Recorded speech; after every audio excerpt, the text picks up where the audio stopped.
Hello and welcome to a rather different Delboy Plays random gameplay. Um, Basically, a couple of years ago, I had the idea of capturing lots of gameplay footage and giving it to others um, to do the review, do the editing, do the splicing, do the voiceover, and everything. And one of my favourite games was Gyruss. Now, I did manage to capture a lot of footage, but I never got really around to trying to give it to somebody else. So the footage has sort of like been stored on my many drives, given to no one. And I thought that should be changed a little bit, because although the game has been extensively done all over YouTube, the Xbox 360 version rarely gets looked at. So I'm going to read out just some of the notes, that I wrote for people to continue the project.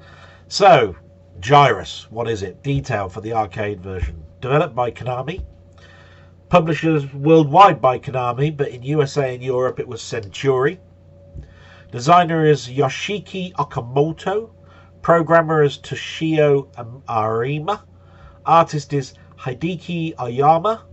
The composer is Mashira Inouye, which is a rendition of the Bach Staccato and Fugue in D minor. Release was worldwide in 1983. It's a shooter with 25 levels. Up to 2 players can play alternate turns. It's an upright cocktail cabinet. The CPU is 2 times Z80 processors running at 3.072 MHz and one 6809 processor running at 2 MHz. Sound is an Intel 8039 running at 533 kHz. 5 times AY-3-8910 at 1.79 MHz stereo. Now in brackets I put next to that it is fake stereo, and that is because it is not specifically all the sound effects and everything split against 2 speakers pinpointed by an area of where you are on the screen, although the sound is split over 2 speakers. It's a raster display at 224 by 256 resolution. It's a joystick 8-way with 1 fire button. Bootleg versions of the game exist, and that is called Venus. Now it goes even further. The description: the game can sometimes be described as Gallagher in a tube, based on its circular firing point and its enemy formations heading towards the player. An impression of hurtling through space towards your destination is given by a star field that generates from the center of the screen to the outside perimeter. Others describe the game as a hybrid of Gallagher and Tempest.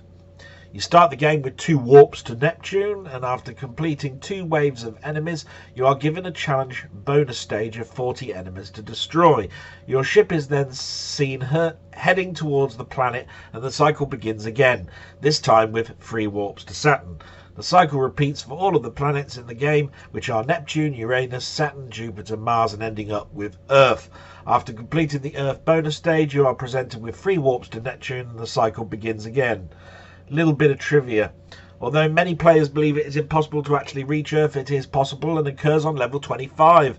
Earth is also seen on the title screen during the demo play. The game was designed by Yoshiki Okamoto. Okamoto designed only 2 games while at Konami: Time Pilots and Gyruss. He later went to Capcom, where he designed 1942, Final Fight, and Street Fighter series of games. Wow. There's a lot of information that I had to do some research on, and it sort of goes into what I tend to like doing, which is delving into the background of particular games, and this one in particular is one that I love to death. Now, when it comes to reviews, there are lots of reviews on YouTube, and though independent home platform websites, but official reviews in magazines such as computer and video games are hard to pinpoint or find.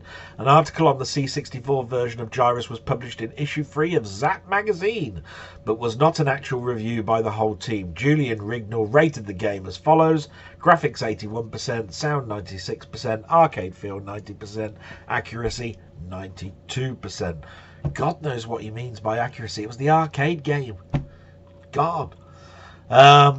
Anyway, I did capture footage. I captured footage for the Atari 2600, the Atari 8-bit computers, the ColecoVision, the Nintendo NES version, and the Xbox 360. And looking around YouTube, I don't see too much of the Xbox 360, so I've decided to release my footage. Not the best footage in the world. It was 2 years ago. But it sort of like gives you an indication of how they've changed the graphics and updated the soundtrack. Now, the nice thing about the 360 version is it gave you the actual arcade itself. So there was no changes to the music, no changes to the graphics, no changes to any of the gameplay elements, but it gave you the choice of enhancing it. And you could even have part enhancement, which is the enhanced sound but with the proper arcade graphics, or you could have the enhanced graphics but the original arcade sounds. Sounds a bit weird like that, but it was a very, very cheap Xbox Live downloadable game and I loved it. So without any further ado, please look at my footage of me playing Gyruss on the Xbox 360 enhanced version. I hope you really enjoy it, and see you on the next one. Bye bye.